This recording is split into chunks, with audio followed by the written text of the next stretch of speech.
Hello विद्यार्थियों, Saraswati coaching centre by Rahul sir में आपका हार्दिक स्वागत है। विद्यार्थियों, आज के लिए क्लास स्टार्ट करने से पहले, अपना लेक्चर प्रारंभ करने से पहले दो महत्वपूर्ण बातें। सबसे पहले उन सभी विद्यार्थियों को ढेर सारा धन्यवाद जिन्होंने आज के दिन अर्थात 8 दिसंबर के दिन हमारे जन्मदिन की ढेर सारी शुभकामनाएं दी। उन सभी विद्यार्थियों को ढेर सारा धन्यवाद। विद्यार्थियों, दूसरी सबसे महत्वपूर्ण बात यह है कि कल की तिथि अर्थात 7/12/2023 के सायंकाल के समय उत्तर प्रदेश माध्यमिक शिक्षा परिषद प्रयागराज ने जो है बोर्ड परीक्षा 2024 के परीक्षा कार्यक्रम की घोषणा कर दी है। विद्यार्थियों, बोर्ड परीक्षा 2024 22 फरवरी 2024 से प्रारंभ हो रही है और यह 9 मार्च 2024 को समाप्त हो रही है। बोर्ड परीक्षा को होली के पहले ही समाप्त कर दिया जा रहा है। विद्यार्थियों, इस बार बोर्ड द्वारा परीक्षा कार्यक्रम बहुत ही अच्छे तरीके से एवं रोचक ढंग से बनाया गया है। सब्जेक्ट के अनुसार बीच बीच में अंतराल भी अच्छा खासा है। तो विद्यार्थियों, मैं आप सबसे यही चाहता हूं कि आप समय की कीमत समझते हुए, समय पर फोकस करते हुए, समय की कीमत समझते हुए, समय पर फोकस करते हुए अपनी तैयारी जारी रखें। तैयारी में तेज़ी करें, समय की दर को बढ़ा दें, हर सब्जेक्टों को समान रूप से समय दिया जाए। विद्यार्थियों, जीवन में कभी ये उद्देश्य नहीं कि पास होना है। विद्यार्थियों, अगर हम इतनी मेहनत कर रहे हैं और इतनी मेहनत के बावजूद अगर टारगेट बना करके चलते हैं कि हमें 10वीं 12वीं का एग्ज़ाम पास होना है, तो इससे हमारे भविष्य का निर्धारण नहीं होता। विद्यार्थियों, भविष्य का निर्धारण तो तब होता है जब हमारे जीवन की यह पहली सीढ़ी जो है अच्छी खासी हो, अर्थात पास होने के साथ साथ अच्छे खासे मार्क्स आ जाएं। तो विद्यार्थियों, इसके लिए आपको समय को ध्यान में रखते हुए लगना पड़ेगा और अपने टीचर के सुझाव को मानना पड़ेगा। उनकी कही गई बातों पर अमल करना पड़ेगा। अन्यथा विद्यार्थियों, हमें उदासीनता के सिवा और भी कुछ मिलने वाला नहीं है। इसलिए विद्यार्थियों, यदि आप मेरे बात पर विचार करते हो, मेरी बात को मानते हो, तो उत्तर प्रदेश माध्यमिक शिक्षा परिषद बोर्ड प्रयागराज द्वारा 2024 का जो परीक्षा कार्यक्रम जारी किया गया है, उसके मद्देनज़र रखते हुए आप अपने प्रिपरेशन में तेज़ी लाएंगे, सभी सब्जेक्टों को समान रूप से समय देंगे और मेहनत में कोई कमी नहीं लाएंगे। इससे आपके खुद का, आपके माता पिता का, आपके अध्यापक का गौरव और भी आगे की ओर जाएगा। आपके भविष्य का निर्धारण भी ठीक ठाक होगा। तो विद्यार्थियों, हम उम्मीद करते हैं कि आप हमारी बातों पर विचार ज़रूर करेंगे। हाँ विद्यार्थियों, आज हम आपके सामने अपने एजुकेशनल वीडियो नंबर 27 और बायोलॉजी के जूलॉजी में लेक्चर नंबर 8 लेकर के उपस्थित हैं। विद्यार्थियों, आज का जो हमारा सबसे महत्वपूर्ण टॉपिक है वो ये है, संवहन या परिवहन क्या होता है और रुधिर परिवहन क्या होता है। विद्यार्थियों, कि स्पेशली ये टॉपिक मैं जूलॉजी में पढ़ा रहा हूँ, इसलिए ये जंतुओं से रिलेटेड है और जंतुओं में विशेष रूप से हम इसे मनुष्य से रिलेटेड कर रहे हैं। आप इस टॉपिक को शुरू से अंत तक समझें। इसके सीक्वेंस में वीडियो जब आपको आगे मिलेंगे तभी आपको वो कहानी समझ में आ सकती है। विद्यार्थियों, ये परिवहन और संवहन का लिंक कहाँ से मिला? मैंने आपको आगे पढ़ाया था परिवहन कितने प्रकार के होते हैं। तो आपने बायोलॉजी में देखा था कि मनुष्यों में परिवहन 3 प्रकार का हुआ था और पेड़ पौधों में परिवहन 2 प्रकार का हुआ था। मनुष्यों में आपने देखा था जल परिवहन, रुधिर परिवहन, लसिका परिवहन, और पेड़ पौधों में आपने देखा था जाइलम परिवहन, फ्लोएम परिवहन। उसी परिवहन को ध्यान में रखते हुए मैं इस जूलॉजी के स्पेशली लेक्चर को आपके सामने प्रस्तुत कर रहा हूं और मुझे उम्मीद है कि आप बिना वीडियो को स्किप किए शुरू से अंत तक देखेंगे और हमारे चैनल को आप सपोर्ट देते रहें। एक एक सपोर्ट जैसे ही मिलता है हमें चैनल पर ऑनलाइन मोड पर आकर के काम करने का मोटिवेशन मिलता है। इसलिए विद्यार्थियों, अगर हम आपकी बोर्ड परीक्षा को ध्यान में रखे हुए हैं तो आपका भी ये कर्तव्य बनता है कि आप अपने अध्यापक, अपने सर के कोचिंग अर्थात उनके चैनल के प्रति अपना ध्यान बना करके रखें, अपने दोस्तों, मित्रों इत्यादि को जोड़ने का कार्य करें, ज़्यादा से ज़्यादा कमेंट करें, लाइक करें, उसे शेयर करें। विद्यार्थियों, इससे हमें एक नया मोटिवेशन मिलेगा और ज़्यादा से ज़्यादा इस परीक्षा के दौर में आपको वीडियो प्रोवाइड करेंगे जो आपके भविष्य को निर्धारित करने के लिए ही हैं। हम ऐसा कोई एक्स्ट्रा वीडियो नहीं बना रहे जिससे टाइम पास करना पड़े। तो विद्यार्थियों, आइए बिना देरी किए शुरू करते हैं। विद्यार्थियों, सबसे इंपॉर्टेंट हो जाता है परिवहन या संवहन क्या है। क्या है परिवहन? आइए सबसे पहले आपको परिवहन समझाते हैं। सबसे पहले विद्यार्थियों आप ये समझें, परिवहन का ही दूसरा नाम संवहन है। लैंग्वेज से कंफ्यूज ना हो। और विद्यार्थियों, मैं ऑफलाइन मोड में भी समझाता हूँ और ऑनलाइन मोड में भी समझा रहा हूं कि अथवा वाले नाम से हमेशा डरा करिए। विद्यार्थियों, परिवहन को या संवहन को अंग्रेजी में ट्रांसपोर्ट बोलते हैं। ट्रांसपोर्ट बोलते हैं। विद्यार्थियों, आपको दैनिक जीवन में पता है, हम अगर अपने कोचिंग पर खड़े हैं और हम यहाँ से स्थान परिवर्तन करना चाहें तो स्थान परिवर्तन के लिए या तो हम पैदल जाएं या तो किसी माध्यम का उपयोग करें। तो जिस माध्यम का उपयोग कर रहे हैं अपना स्थान बदलने के लिए, वही तो हमारे लिए परिवहन हुआ। एक्चुअल में अगर एक ग्रुप में देखें तो हमारे सामने हमारे लिए परिवहन कितने हैं? एक तो थल परिवहन है, एक तो जल परिवहन है, एक तो वायु परिवहन है। थल परिवहन मतलब हम साइकिल, मोटरसाइकिल, बस, ट्रेन इत्यादि से जाएं। जल परिवहन मतलब हम पानी की जहाज़, नौका इत्यादि से जाएं। वायु परिवहन मतलब हम एरोप्लेन से जाएं। विद्यार्थियों, ठीक उसी प्रकार से मनुष्य के शरीर में जब भी वह कुछ ग्रहण करता है तो ग्रहण किए गए पदार्थों को एक निश्चित स्थान तक पहुंचना होता है। ऐसा नहीं विद्यार्थियों कि हमने भोजन के टुकड़े को मुख गुहा में रख लिया तो वह मुख गुहा में ही पड़ा रह जाए। ये मुख गुहा का भोजन जो है विभिन्न भागों से होता हुआ स्टोमच में ना जाए। स्टोमच में भोजन अगर पच चुका है तो वो जो है बिग इंटेस्टाइन और स्मॉल इंटेस्टाइन में ना जाए। विद्यार्थियों, पदार्थों का स्थानांतरण होना चाहिए कि नहीं होना चाहिए? अगर हार्ट से लंग्स में खून का स्थानांतरण हो रहा है, हार्ट से खून जो है शरीर के विभिन्न अंगों की ओर जा रहा है, शरीर के विभिन्न अंगों से खून हार्ट की ओर आ रहा है, तो विद्यार्थियों आप बताइए सब कुछ कैसे संभव हमारे शरीर के भीतर? इसका मतलब तो साफ है कि बाहर भी परिवहन है और शरीर के भीतर भी परिवहन है। बाहर के परिवहन का उपयोग करके हम अपना स्थान बदलते हैं और शरीर के भीतर का जो परिवहन उसका उपयोग करके हमारे द्वारा ग्रहण किए गए पदार्थ अपना स्थान बदलते हैं। विद्यार्थियों, इस चीज़ को समझने की चेष्टा करें। किसी चीज़ को जब जीरो स्तर से आप समझते हैं तो आपको अच्छा भी लगता है और उससे अगर अध्यापक एक बात बताएगा तो आपको अपने खुद के कंसेप्ट से 10 बातें समझ में आती हैं।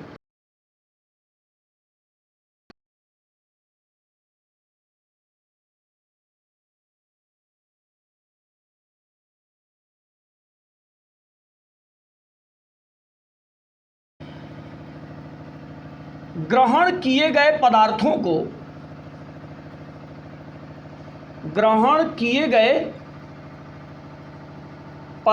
को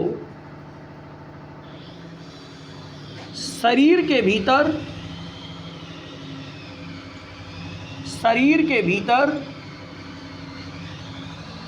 विभिन्न कोशिकाओं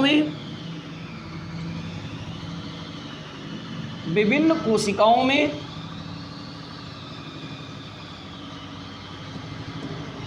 एक निश्चित स्थान तक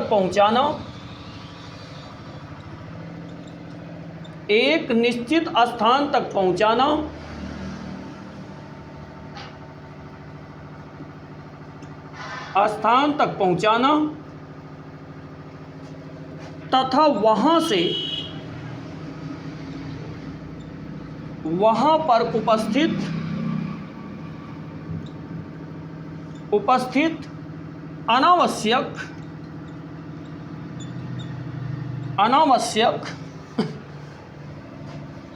अर्थात उत्सर्जी पदार्थों को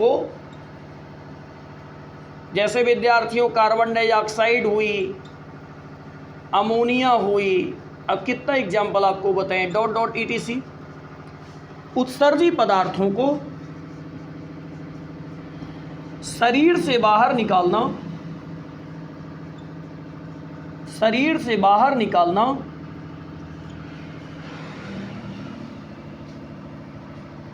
शरीर से बाहर निकालना या शरीर से बाहर निकालने के लिए जिस भी माध्यम को उपयोग में लिया जाता है विद्यार्थियों परिवहन कहलाता है। परिवहन कहलाता है।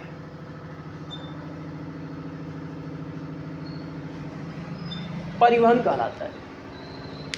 विद्यार्थियों, मुझे पूरी उम्मीद है, मुझे पूरा भरोसा है कि आपको ये बात जरूर समझ में आई होगी। क्या होता है परिवहन? ग्रहण किए गए पदार्थों को शरीर के भीतर विभिन्न कोशिकाओं में एक निश्चित स्थान तक पहुंचाना तथा कोशिका के पास उपस्थित अनावश्यक अर्थात उत्सर्जी पदार्थों को शरीर से बाहर निकालने के लिए जिस भी माध्यम का उपयोग होता है वो माध्यम परिवहन या संवहन कहलाते हैं। विद्यार्थियों, परिभाषा को 1 से 2 बार रिवाइज करें, वो भी पूरी अंडरस्टैंडिंग के साथ, तो आपको पूरी बात समझ में आएगी। ऐसा नहीं है कि ये बात समझ में नहीं आएगी। विद्यार्थियों, अब बात आती है कि मनुष्यों में रुधिर परिवहन, सबसे इंपॉर्टेंट बात आती है मनुष्यों में रुधिर परिवहन। मनुष्य में रुधिर परिवहन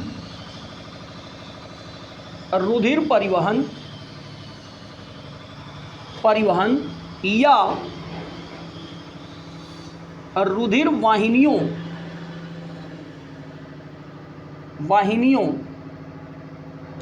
के प्रकार।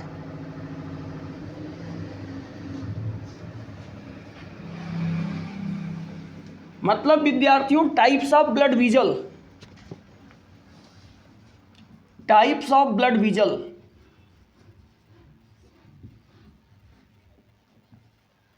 Types of blood vessel, types of blood vessel. विद्यार्थियों, अगर आप इसकी बात करें कि मनुष्यों में रुधिर परिवहन कितने प्रकार के होते हैं, तो आपको सीधा आंसर मिलेगा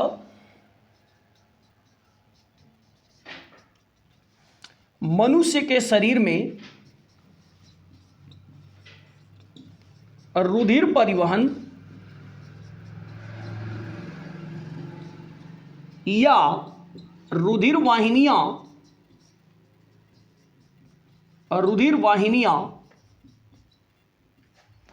3 प्रकार की होती है। 3 प्रकार की होती हैं। 3 प्रकार की होती हैं। विद्यार्थियों, में उम्मीद है कि यहां तक के पॉइंट आपको समझ में आ रहे होंगे। आप इस स्टेप का स्क्रीनशॉट लीजिए, फिर मैं आपको आगे। हाँ विद्यार्थियों, हम रुधिर वाहिनियों के प्रकार की बात कर रहे थे। तो जो रुधिर वाहिनियां होती हैं, ये रुधिर वाहिनियां मुख्यतः 3 प्रकार की होती हैं। सबसे पहला होता है धमनी, दूसरा होता है सिरा,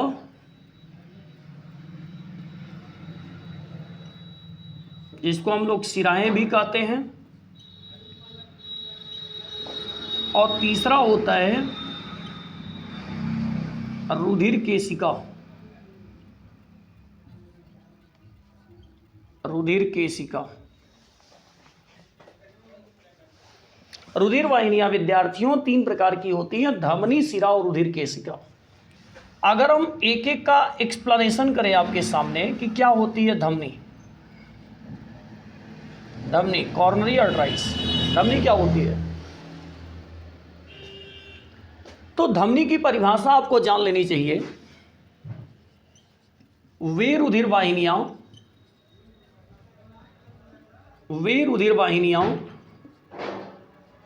जो हृदय से शुद्ध रक्त को शरीर के विभिन्न अंगों तक पहुंचाने का कार्य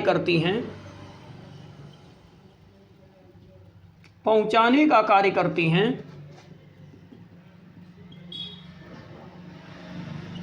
धमनी या फिर धमनियां कहलाती हैं।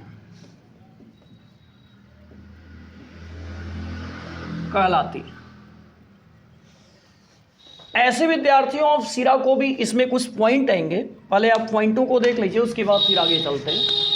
आपने धमनी की परिभाषा में क्या पढ़ा? वे रुधिर वाहिनियां जो हृदय से शुद्ध रक्त को शरीर के विभिन्न अंगों तक पहुंचाने का कार्य करती हैं, धमनी कहलाती है। माने हार्ट से शुद्ध रक्त लेगी और उस शुद्ध रक्त को शरीर के विभिन्न भागों तक पहुंचा देगी, वो परिवहन का क्या नाम है? धमनी।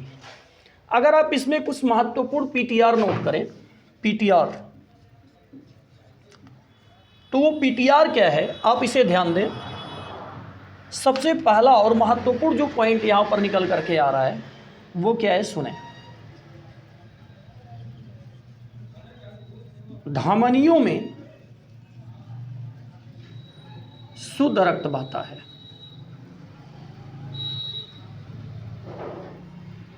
धमनियों में शुद्ध रक्त बहता है।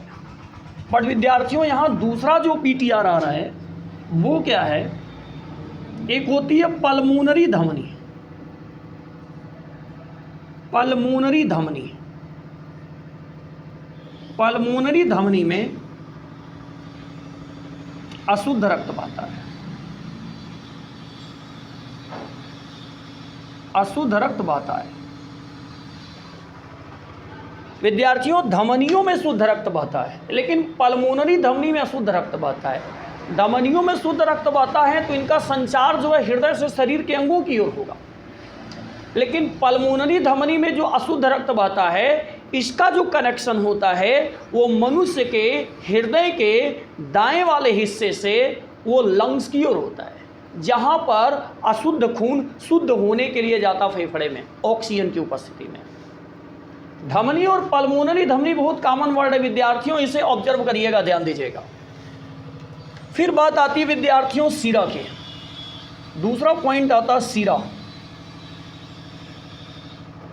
जिसको आपने सिराएं भी बोला है। क्या होता है? वे रुधिर वाहिनियां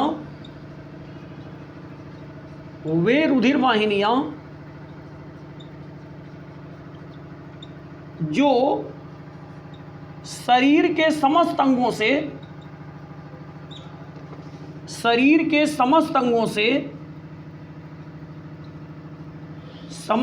से एकत्रित अशुद्ध रक्त को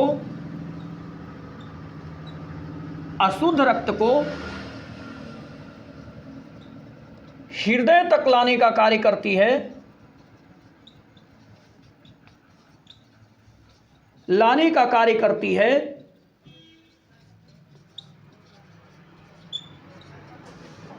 सिरा, यानी कि सिराएं कहलाती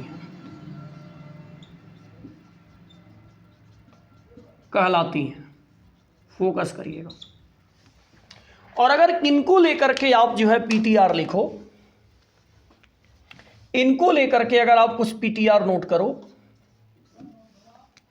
तो सबसे पहला पीटीआर क्या आता है सच में, कि सिराओं में शुद्ध रक्त बहता है, सिराओं में अशुद्ध रक्त बहता है। सिराओं में अशुद्ध रक्त बहता है, अशुद्ध रक्त बहता है। लेकिन विद्यार्थियों एक जबरदस्त बात तो यह है, पल्मोनरी सिरा में शुद्ध रक्त बहता है। शुद्ध रक्त बहता है। ये पॉइंट बहुत क्रिटिकल, इसलिए मैंने इसको पीटीआर में दिया है। आपको दोनों पॉइंट समझा दें, ध्यान दीजिए। धमनी और सिरा क्या होती है? धमनियां किसे कहते हैं? वे रुधिर वाहिनियां जो मानव हृदय से शुद्ध रक्त को लेकर के शरीर के विभिन्न अंगों तक पहुंचाने का कार्य करती हैं, धमनियां कहलाती है।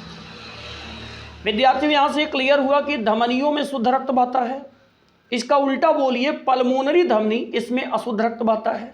मैंने जगह बता दिया, पल्मोनरी धमनी वो होती है जो मानव हृदय के दाएं छोर से जो है रक्त, अशुद्ध रक्त को कहाँ पहुंचाती है? लंग्स में, फेफड़ा या फुफ्फुस में, जहां O2 की उपस्थिति में ब्लड का शुद्धिकरण होता है। विद्यार्थियों, ऐसे ही फोकस करें, सिरा क्या होती है? वे रुधिर वाहिनियां जो शरीर के समस्त अंगों से एकत्रित अशुद्ध रक्त को हृदय तक लाने का कार्य करती है, सिरा कहलाती है। वे रुधिर वाहिनियां जो शरीर के समस्त अंगों से एकत्रित अशुद्ध रक्त को हृदय तक पहुंचाने का कार्य करती है, वो सिरा कहलाती है। इसका मतलब यह हुआ विद्यार्थियों की सिराएं जो होती हैं उनका संचार शरीर के समस्त अंगों से हृदय की ओर होता है, और धमनियां जो होती हैं उनका संचार हृदय से अंगों की ओर होता है। विद्यार्थियों, इससे एक बार और भी स्पष्ट हुआ कि सिराओं में अशुद्ध रक्त बहता है, लेकिन उसी में एक वर्ड जोड़िएगा, पल्मोनरी सिरा। पल्मोनरी सिरा में जो है शुद्ध रक्त बहता है। इसका कनेक्शन जो है फेफड़े से मनुष्य के हृदय के बाएं हिस्से की ओर होता है।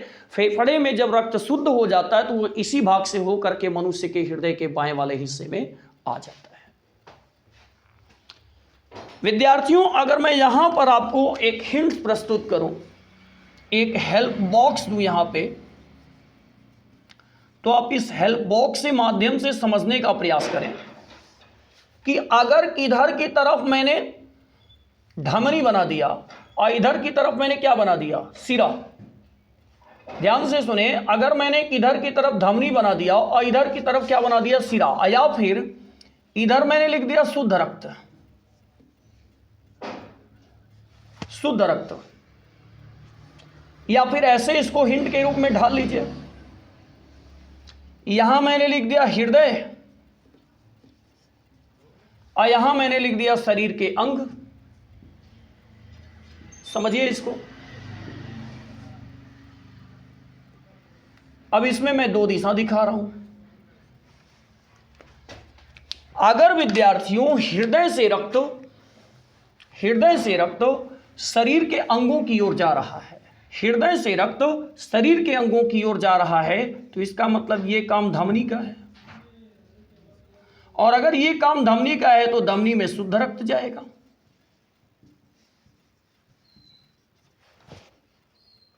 शरीर के अंगों से रक्त हृदय की ओर आ रहा है, तो इसका मतलब ये कार्य जो है सिराओं का है। और अगर ये काम सिराओं का, तो स्पष्ट है सिराओं में कौन सा रक्त होगा?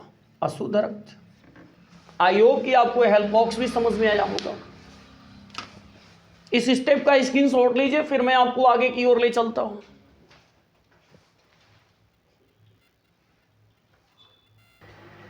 अगला पॉइंट जो आपके सामने आ रहा है उसका नाम, वो तीसरा पॉइंट आपके सामने आ रहा है उसका नाम क्या है? रुधिर केशिका। रुधिर केशिका क्या है? रुधिर केशिका विद्यार्थियों, सबसे पहले तो आप ये समझो, केशिका मतलब हुआ केस। केस का मतलब जैसे बाल। धमनियां आगे की ओर निकलकर, धमनियां आगे की ओर निकलकर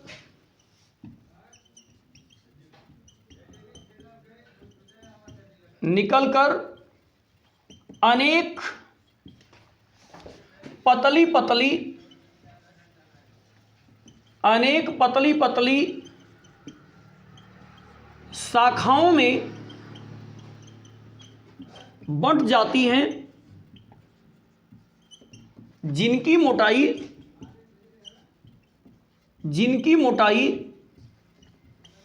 केस का तात्पर्य विद्यार्थियों यहां हेयर से है। अब सोचिए बाल कितना मोटा है, जिनकी मोटाई केस जितनी होती है, जिसके कारण से रुधिर का प्लाज्मा जिसके कारण से रुधिर का प्लाज्मा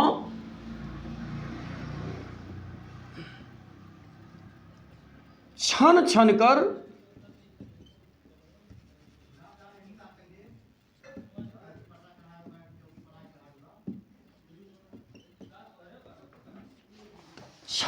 कर उत्तक द्रव में गिरता है,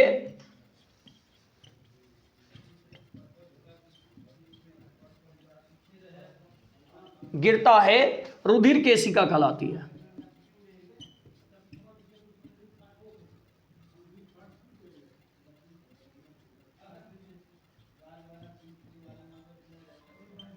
रुधिर केशिका कहलाती है।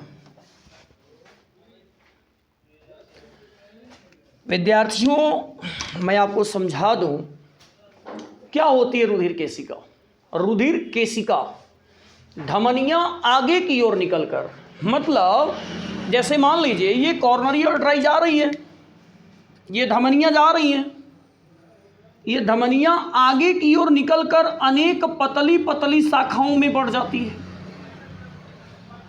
धमनियां आगे की ओर निकलकर अनेक पतली पतली शाखाओं में बढ़ जाती हैं, जिनकी मोटाई केवल केस जितनी होती है, जिनसे रुधिर का प्लाज्मा छन छन करके उत्तक द्रव में गिरता है, रुधिर केशिका कहलाती है। प्लाज्मा का मतलब विद्यार्थियों रुधिर का सबसे इंपॉर्टेंट कंपोनेंट है प्लाज्मा, जिसमें 90% पानी से 10% कार्बनिक और अकार्बनिक यौगिक इसमें उपस्थित होते हैं। प्लाज्मा रुधिर का सबसे महत्वपूर्ण कंपोनेंट है। आपने कोविड-19 में देखा था, कोविड-19 में व्यक्ति का जो है प्लाज्मा ज़्यादा से ज़्यादा रिड्यूस हो जाता था, डिफेक्ट हो जाता था। प्लाज्मा रुधिर का सबसे इंपॉर्टेंट कंपोनेंट है। छन छन करके, चूंकि दीवारों की मोटाई इतनी पतली हो जाती है कि छन छन करके जो है प्लाज्मा उत्तक द्रव में गिरता है, जिसे क्या कहते हैं, रुधिर केशिका कहते हैं। विद्यार्थियों, उम्मीद है कि रुधिर वाहिनियों का ये प्रकार आपको समझ में आया होगा। अगला स्टेप जो हम आपको प्रोवाइड कर रहे हैं वो धमनी और सिरा के बीच अंतर है। विद्यार्थियों, एग्जाम की दृष्टि से ये क्वेश्चन इतना ज़्यादा इंपॉर्टेंट है कि आप इस पर पूरी अच्छी तरह से फोकस करिएगा, स्किप करने की कोशिश मत करिए। विद्यार्थियों, अगला स्टेप में जो आपको प्रोवाइड कर रहा हूं वो स्टेप ये है धमनी व सिरा के बीच अंतर। और धमनी व सिरा के बीच ये अंतर देखने के लिए आप मेरे साथ साथ चलने की कोशिश करें, और अगर आपको लग रहा है कि हमें जो है भूलने की प्रक्रिया है तो आप इस स्टेप को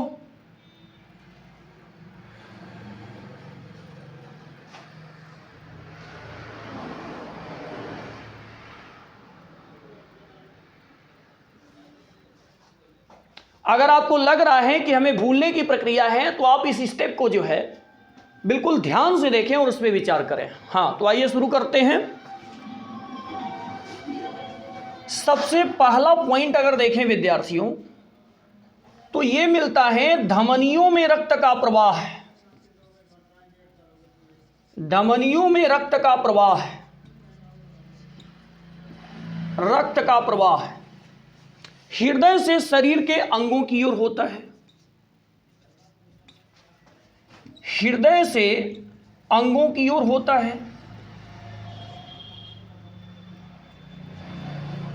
अंगों की ओर होता है। अगर विद्यार्थियों इसके सेकंड स्टेप सिरा में विचार करें तो इसमें क्या मिलता है, सिराओं में रुधिर का प्रवाह है, सिराओं में रुधिर का प्रवाह, रुधिर का प्रवाह अंगों से हृदय की ओर होता है, हृदय की ओर होता है। विद्यार्थियों, अगर इस पॉइंट पे हमने गहन से अध्ययन कर लिया और परिभाषा को सोच लिया तो सेकंड पॉइंट मिलता है धमनियों में शुद्ध रक्त बहता है। धमनियों में शुद्ध रक्त बहता है। विद्यार्थियों सुनिएगा ध्यान से, धमनियों में शुद्ध रक्त बहता है, धमनियों में शुद्ध रक्त बहता है। विद्यार्थियों, जबकि सिराओं में हम जानते हैं सिराओं में अशुद्ध रक्त बहता है, सिराओं में अशुद्ध रक्त बहता है, सिराओं में अशुद्ध रक्त बहता है। विद्यार्थियों, अगर आप तीसरे अंतर को देखने की कोशिश करें तो पल्मोनरी धमनी एक होती है, अभी आपको पीटीआर में बताए थे, पल्मोनरी धमनी में अशुद्ध रक्त बहता है, पल्मोनरी धमनी में अशुद्ध रक्त बहता है। लेकिन विद्यार्थियों आप अगर शिरा में देखें तो पल्मोनरी नाम की जो शिरा होती है, पल्मोनरी शिरा में शुद्ध रक्त बहता है, शुद्ध रक्त बहता है। और इन दोनों का कनेक्शन हृदय के दाएं बाएं भाग से और फेफड़े तक होता है। विद्यार्थियों अगर चौथे वाले पॉइंट पे विचार करें कि चौथा वाला जो पॉइंट आ रहा वो ये है कि धमनियों की दीवारें जो होती हैं वो मोटी और लचीली होती हैं। धमनियों की दीवारें मोटी और लचीली होती हैं, लचीली होती हैं। जबकि विद्यार्थियों शिराओं में आप पाएंगे शिराओं की दीवारें पतली होती हैं, लचीली नहीं होंगी, पतली होती हैं, लचीली नहीं होती। अगर आप अगले पॉइंट पे विचार करो तो विद्यार्थियों आपको यह मिलेगा कि धमनियों पर हृदय दाब का प्रभाव होता है। ऐसा क्यों है विद्यार्थियों? क्योंकि आप जानते हैं हार्ट प्रेशर के साथ धमनियों में रुधिर फेंकता है, तो धमनियों पर हृदय दाब का प्रभाव होता है। धमनियों पर हृदय दाब का प्रभाव होता है, जिससे कि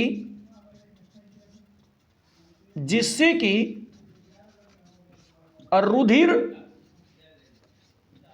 रुक कर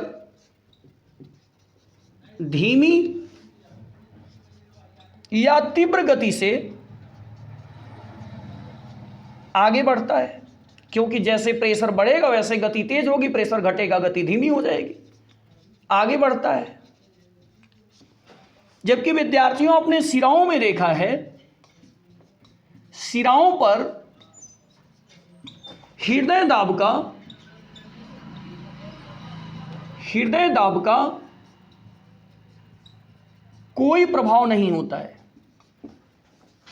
क्योंकि ये शरीर के अंगों से खून ला रही है हृदय की ओर, कोई प्रभाव नहीं होता है। अतः इसमें रुधिर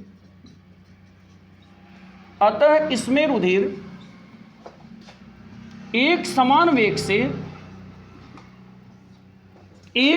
वेग से आगे की ओर बढ़ता है।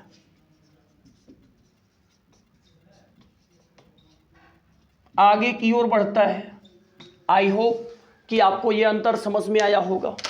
क्या लिखा आपने? धमनियों में रुधिर का प्रवाह जो होता है वो हृदय से शरीर के अंगों की ओर होता है, जबकि शिराओं में रुधिर का प्रवाह जो है शरीर के अंगों से हृदय की ओर होता है। धमनियों में शुद्ध रक्त बहता है जबकि शिराओं में अशुद्ध रक्त बहता है। पल्मोनरी धमनी में अशुद्ध रक्त बहता है जबकि पल्मोनरी शिरा में शुद्ध रक्त बहता है। धमनियों की दीवारें मोटी और लचीली होती है जबकि शिराओं की दीवारें पतली होती हैं। धमनियों के ऊपर हृदय दाब का प्रभाव होता है, क्योंकि हार्ट एक पंप के रूप में काम करता है, तो पंप का प्रेशर होगा तो धमनियों पर हृदय दाब का प्रभाव होता है। और हृदय दाब का प्रभाव होने के कारण जो है रुधिर कभी धीमी कभी तीव्र गति से आगे की ओर बढ़ेगा। उसी तो हम बीपी माप लेते हैं। प्रेशर तेज हो जाएगा, रुधिर तेजी से जाएगा, प्रेशर कम हो जाएगा, रुधिर धीरे जाएगा। लेकिन शिराओं की दीवारों पर हृदय दाब का कोई प्रभाव नहीं होता, क्योंकि वो तो ब्लड को कैरी करता शरीर के अंगों से हृदय की ओर, तो उसके ऊपर हृदय दाब का कोई प्रभाव नहीं होता। इसलिए उसमें ब्लड का जो स्पीड होता है एकदम बिल्कुल एक लिमिट एक के हिसाब से आराम से चलता जाता है। विद्यार्थियों, बायोलॉजी के इस लेक्चर में हमें उम्मीद है कि रुधिर परिवहन, रुधिर वाहिकाएं और उनके बीच आने वाले महत्वपूर्ण अंतर आपको समझ में आए होंगे। विद्यार्थियों, अगर ये टॉपिक आपको बहुत अच्छा लगा हो तो ज़्यादा से ज़्यादा लाइक कमेंट शेयर करें और अपने दोस्तों से मेरे चैनल को सब्सक्राइब करें, ताकि हमें चैनल पर काम करने का ज़्यादा से ज़्यादा मोटिवेशन प्राप्त हो। तब तक के लिए धन्यवाद विद्यार्थियों। Thank you for watching.